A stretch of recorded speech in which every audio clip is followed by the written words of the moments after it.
Hi, I'm Indigo and I'm 28 years old. I'm honestly still reeling from the recent events in my life. My family has always had some drama, and recently a lot of stuff went down. But to tell you what happened, I need to give you some background information. I grew up in a typically normal family. Every one of us, my parents and I, were pretty chill, all except my older sister Azalea, who was a different story. Azalea, oh boy, where do I even begin with that girl? She was like a wild tornado tearing through our family. You know those stories about the black sheep of the family? Well, Azalea took it to a whole new level. She was always the rebellious one, breaking all the rules and doing things her way. Our parents couldn't control her, no matter how hard they tried. Late night parties, questionable friendships, romantic partners, and a general disregard for authority and responsibility became her trademark. But the real bomb dropped when she got involved with a married man. Yeah, you heard that right. Talk about a major betrayal. Our family was blown to pieces by the community. We became pariahs. The scandal was so big that it reached national news because of all the married men she wanted to canoodle with. She chose a pretty prominent one. Trust shattered. Hearts broken. It was a mess, to say the least. After that, things went from bad to worse. Azalea went off the rails completely, partying harder, making even riskier choices, and alienating anyone who tried to get close. She was even dabbling in some not-so-legal substance abuse, which still pains me to this day. It was like watching a train wreck in slow motion, and we were all just left shaking our heads in disbelief. Our parents couldn't handle the pain, obviously. They distanced themselves from Azalea, cutting her off, not because they stopped loving her, but to protect their sanity. Can you blame them? It was a matter of self-preservation at that point. I was very angry with my older sister. I used to look up to her. But time and time again, she'd break my trust and my heart when she'd try and use me as a scapegoat or involve me in her irresponsible behavior. I tried time and time again to rekindle a relationship with her, but she'd refuse, only ever needing me when she needed money for drugs or because she had no place to stay. I too decided to formally cut her off not long after my parents did, because she wasn't going to use me for her gain. Sadly, a couple of years passed and my father passed away. The news was so shocking and I was so sad because he didn't even get the chance to say goodbye to one of his children, estranged or not. I was trying to reach out to Azalea despite everything that had happened. I thought maybe, just maybe, this would be a moment when our family could put aside the past and come together in the face of loss. Maybe, just maybe, something good could be bred out of my dad's passing. But boy, was I wrong. When I called her and asked if she would come to the funeral, her response was like a slap in the face. She said she had better things to do. Can you imagine? Our own father's funeral, and she couldn't be bothered to show up? The anger boiled inside me and I let loose on the phone. Azalea, please, just put aside your selfishness for once and come to Dad's funeral. It's the least you can do to honor his memory.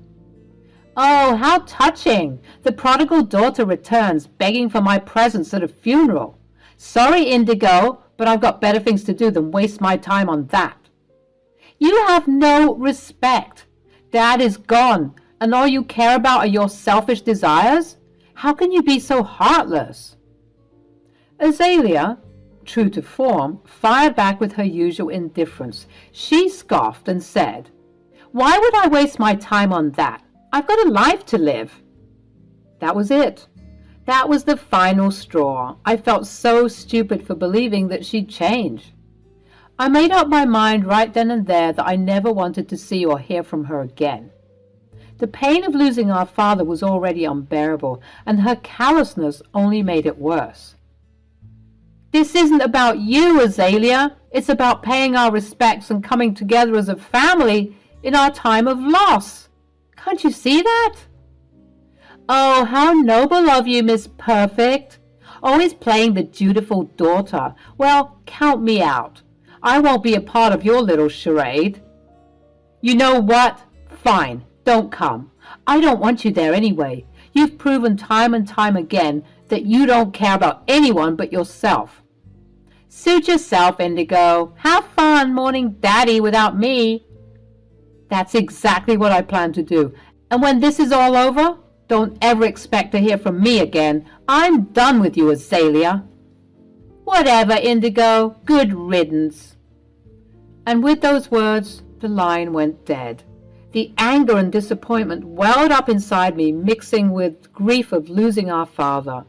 It was clear that Azalea's absence would leave a void, but at that moment, I knew it was a void I had to accept, forever this time. The day of the funeral arrived and people gathered to pay their final respects, but there was still no sign of Azalea. I told my mom about our fight, and she said that she'd sorted out, but it seemed as though she had failed. Azalea was nowhere to be seen. It hurt, you know, to see the absence of a sister who should have been there supporting us in our time of need. After the burial, my mom and I returned to my home, coupled with some close friends and family members to continue the funeral. Instead of grieving slowly and quietly as we intended, something horrific burst through the door. There she was, stumbling through the door wearing a bright pink mini dress that clashed with the somber and black atmosphere. It was as if she had been out partying, completely intoxicated, and to top it all off, she started spewing nonsense, adding insult to injury. Azalea stumbled into the house completely wasted. She knocked over some glasses, breaking them and causing a total ruckus. It was a hot mess, and I wasn't having any of it. We started yelling at each other, making a scene that had everyone cringing. Seriously, Azalea? What the hell are you doing? This is not the time or place for your drunken shenanigans.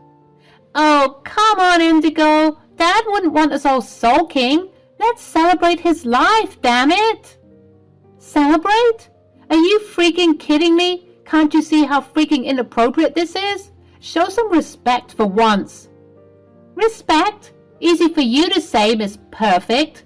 You've always been the goody two-shoes, haven't you? Don't you dare start with me, Azalea. Our voices clashed, filled with frustration and years of pent-up anger. The room was tense, and it felt like our relationship hit rock bottom. Just when things couldn't get any worse, our mom stepped in and dragged us both to my room, trying to salvage some dignity and have a private conversation. Girls, enough is enough. Let's talk like adults and find some common ground. Fine, let's talk, but don't expect rainbows and unicorns. Suddenly, my mom and I heard sobbing. It was coming from Azalea. I'm sorry, Mom. Indigo, I've screwed up so many times. You already know that. I need help. Serious help. And Dad's passing made me realize how lost and lonely I've truly been. I've missed you guys for a long time, actually. But my pride and stubbornness wouldn't let me. I'm a wreck. Everyone knows that. But I want to change. I want to do better. It might be too late for me to reconcile things with Dad, but I'm hoping it's not too late for us. My mom softened at her words. Although she and my dad decided to cut her off all those years ago, I could clearly see that as a mother, being without her child was tearing her apart. I, on the other hand, needed some convincing, but seeing my sister's face crumple with anguish, whether it was directed at herself, her circumstances, or both, made me soften too. Finally, I said, Azalea, if I'm being honest, I don't know if I can believe you anymore. But seeing you like this, owning up to your mistakes, at least it's a start. The weight of the past seemed to lift as we hugged, tears streaming down our faces. It was a bittersweet moment of reconciliation, a fragile bridge built over years of hurt and misunderstandings. At that moment, I realized that family, despite all the crap, could find healing and forgiveness. So after the funeral, things seemed to be looking up for Azalea. She decided to move back in with Mom, and for a while it seemed like she was doing well. Mom would call me every now and then, giving me updates on Azalea's progress and how proud she was of her for making positive changes in her life. It was a glimmer of hope, you know. But then, just when we thought things were finally settling down, my mom called me in a panic one day. She sounded worried and distressed, and I could tell something was seriously wrong. "Mom, what's going on? Why are you so panicked?" "Indigo, it's Azalea. She's gone. And she took Dad's credit cards, jewelry and clothes, and even raided our pantry. I woke up to this mess and found a note from her. I have no idea where she went." "Are you serious, Mom? After all that has happened? She pulls another stunt like this?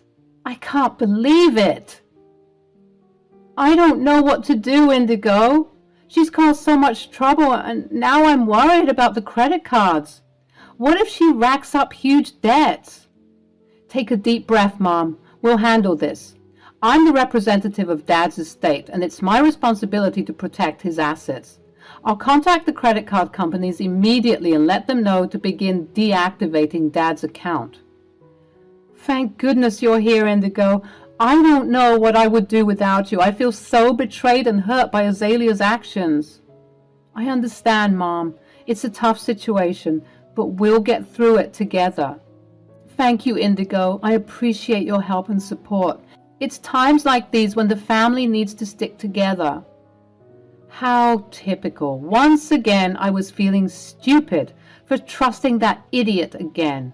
I wanted to hold on to hope, but clearly I was wasting my energy.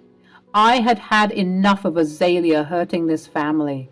She had really broken Mom's heart with her actions, and I was ensuring that she would pay for her foolishness. "It's a shame that we have to protect this family from another family member."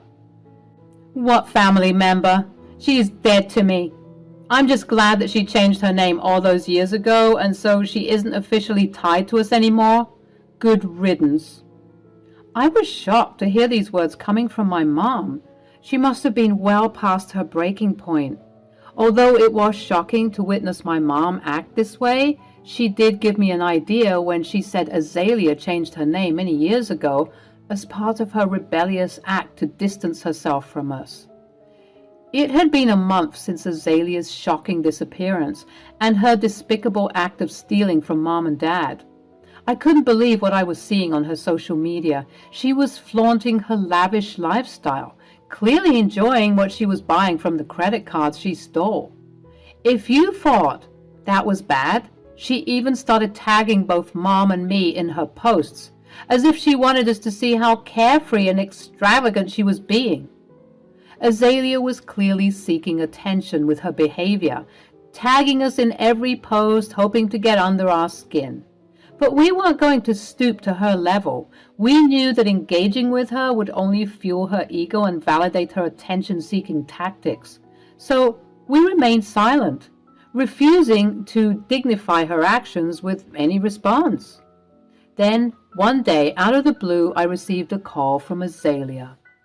I was reluctant to even answer, but I gotta say, part of me was really curious about what she had to say, so I answered. She sounded smug and arrogant, taunting me for not acknowledging her posts or commenting on her extravagant spending sprees. But I stayed calm and nonchalant, refusing to give her the satisfaction of a reaction. "Hey there, Indigo. Long time no talk. I've noticed you've been quiet lately, ignoring all my fabulous posts." "Oh, hey, Azalea. Yeah, I've been busy focusing on more important things. Your posts didn't really catch my attention." She was clearly irritated at this point. "What's your deal? Why are you so calm about everything? You should be furious with me." "Look, Azalea, your actions speak for themselves. I'm not going to let your behavior control my emotions. I've chosen to move on and prioritize honoring Dad's memory instead of getting caught up in your reckless antics." Azalea started shouting at me on the phone, calling me every nasty word in the book, but still, I didn't retaliate. I didn't fight back. I let her have her diva moment, knowing that she'd be receiving a rude awakening pretty soon. "You think you're better than me, don't you? Well, guess what? I've spent a whopping $20,000 on Dad's credit cards. I couldn't help but laugh. This sent her even further down the spiral of anger. Azalea, your attempt to provoke me won't work. Your actions only reflect poorly on you. I've moved beyond letting your behavior affect me. I'm focused on protecting Dad's legacy and finding peace within myself. Yeah? Good luck doing all of that rainbow pretty BS when you and Mom have to scrounge up the funds to pay off my debts? Ha! How do you feel about this? Honestly, Azalea, I feel sorry for you. What? Why? Because you have no idea what you've just done. Azalea was huffing and puffing, talking about how I had no idea what I was talking about, but it was her who had no idea. I started explaining how ever since she ransacked Mom and Dad's place, I began processing the account deletion of my dad due to his passing. The credit card companies advised us that the card might still be usable during this time and that no purchases should be made whilst this process is being conducted. I then told the people that they should rest assured that Mom and I won't be using the card at all, and that if they notice any activity from anyone, it is from a fraudster or a thief. What? You didn't tell them that there was another person in the family? What are you talking about? You're not part of this family. I could tell that the words I said smacked her right across the face. I'd never witnessed her so speechless before in my life, which is saying something because that girl can definitely run her mouth like a faucet. What do you mean I'm not part of this family? I mean just that, Azalea. You've made it clear to us time and time again that you don't love us. You don't even want us. You changed your name. You deliberately tugged at our hearts during our time of mourning just to blindside us and dupe us, which was probably your plan all along, huh? Oh, cat's got your tongue now, huh? Anyways, I told the people at the bank that if they suspect any suspicious activity occurring after I put in the request for the account deletion, they should deal with it accordingly because it has nothing to do with Mom and me. So what are you saying? I'm saying that when you're unable to pay the debt, because let's face it, you won't be, you'll be dealing with the authorities. Indigo, how could you do this to me? No, Azalea, how could you do this to me? To your mother? How could you sleep in her home and do her dirty like that? How could you disgrace your father who can't even rest because of you? Do you not realize how selfish you are? Okay, so I'm the bad guy, right? I mean, that's what you people have always told me, so why not just report me to the police sooner? Why am I finding out about all of this now? Because watching you fall from your high horse would be much sweeter, darling. I didn't want to give you the heads up. I wanted you to be completely blindsided, but now I see that there's no point in that. You deserve to know that your days of freedom are limited, and very soon you'll be in the pen, and there's nothing you can do about it. Azalea began to cry on the phone, and I just sat in silence waiting for the pity party to be over. But you know I can't pay this back. I'm going to go to jail. Yeah? Well, you probably should have thought about that before doing the stupid crap you're doing. Indigo, I'm so sorry. Save it. I don't want to hear anything else from you. I never want to hear from you again. And by the way, yes, prison orange is so not your color. Before she could respond, I hung up the phone. I did a little happy dance and I waited for the eventual news of Azalea's arrest. As luck would have it, Azalea was arrested the very next day. The authorities took her to the station, and according to the buzz that was going around my county, Azalea was putting up a fight, denying everything, including the fact that the police found copious amounts of drugs in her house. She was digging herself a deeper grave with all that denying because the judge increased her sentence after she pleaded guilty. I will never understand why people plead guilty when there is undeniable evidence, but anyways. My mom and I rejoiced when we heard of Azalea's verdict.